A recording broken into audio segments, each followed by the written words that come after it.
So you all want to see my moving progress.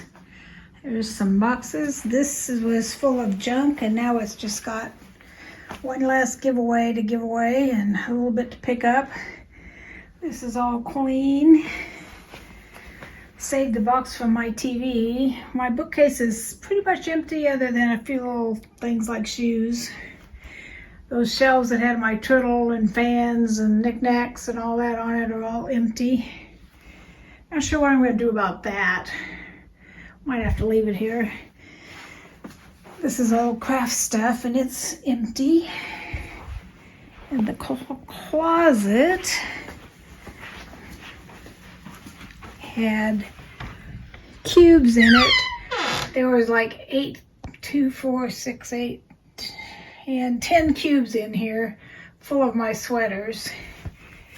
And some of my clothes, like dresses, I've bagged up already.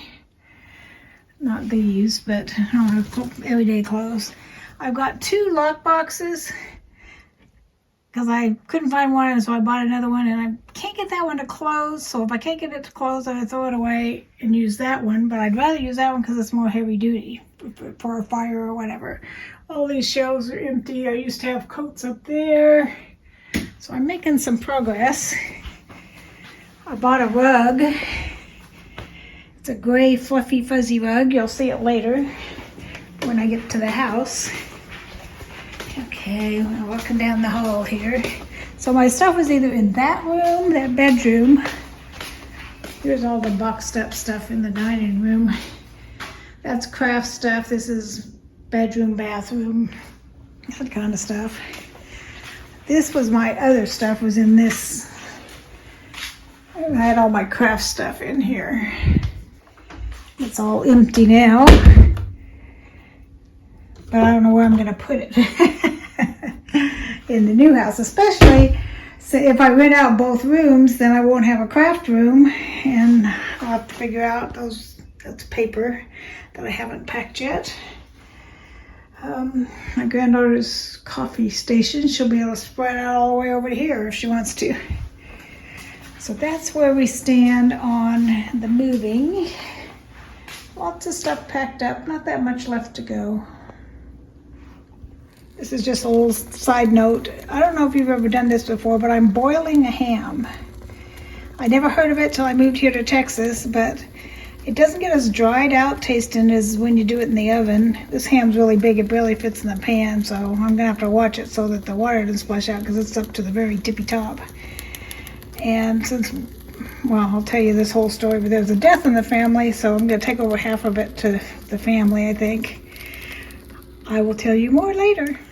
Okay, here's the more continuing saga of my moving. It just gets crazier and crazier. So, to catch everybody up, if you haven't heard this saga, I'm gonna move back. I've been living with my son and daughter-in-law and grandkids for 14 years. The kids are grown and gone practically. It's time to move back out on my own, so I was gonna move back into my house I've been renting to my daughter-in-law's aunt. And I can't afford to live there by myself because I only get Social Security, and not very much. So she and I, the aunt and I, were going to share the house. And I was due to move in on the 18th, which is, what, less than 2 weeks. And about a week ago, maybe, less than a week ago, she told me, my brother doesn't have a place to live. He and I just got a duplex together, and we're going to live there. So I'm moving out. And normally that'd be great because I'll have my house back to myself. I do love that. That's part of it I really love. But since I've lived with my son and daughter-in-law for 14 years, all I have is my bedroom and my craft stuff and nothing else. No kitchen stuff, no living room stuff, no dining room stuff, none of that. So I'm like, But my friends have been stepping up and saying, oh, I have this for you, I have that for you. So they're helping me out, as they call it, feather in my new nest. And then yesterday, well, 2 days ago, I found a couch and a love seat that I really liked. It was only like $70 for both, and they were in really good shape on like Facebook Marketplace. So I asked the aunt if I could store it somewhere in the house or the garage, and she's like, well, there's nowhere to put it. it's just too full. You'll have to wait till I move out. Why don't you rent a storage unit? And I just hit a nerve just wrong, stress and all that, I guess. And that made me really mad. And one of my friends, she's like, have you talked to the Holy Spirit about this? And I'm like, no. We're doing this whole series at church on the Holy Spirit, and every morning we're supposed to, at least once a day, preferably all day, is out loud say, Holy Spirit, I invite you in. And I did not do that. So after I talked to the Holy Spirit about it, he's like, she's really stressed. Just back off. There'll be something better for you coming down the road. You don't need that couch and love seat right now. You've got a chair you can sit in. You got a bed you can sleep in. You don't need it right now. Just chill. So I texted her and told her that basically all of that, I was just going to chill. And I got over being mad about it. I don't stay mad very long anyway, but then with the Holy Spirit involved, it really helped me not be mad about it and get my feelings hurt or my panties in a wad or whatever you want to call it. So this was 2 days ago. See, today's Saturday, so this was Thursday night.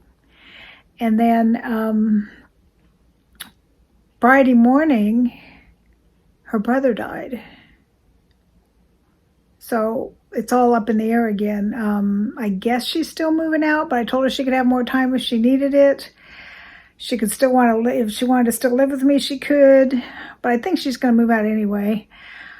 But I'm not 100% sure. It's just all kind of crazy. And I'm so glad that I quit being kind of a little witch and let it go and tried to bless her and give her chill space and all that, because the very next day, now she really needs chill space and, for me to just back off and let her do what she needs to do, which I told her, do whatever you need to do. If you can't get out by the 17th, it's no big deal. Just, you be with your family and you take care of what you need to take care of. And so it's been a really twisty, turny, strange road for me with this moving out, but I still could see God's hand in it. I know he still wants me to do this. It's just been a little crazy. So anyway, Saga number 3 or 4 or whatever. It's one of the new crazy twists and turns. I'll see you tomorrow for Mass Monday. Love y'all. Bye-bye.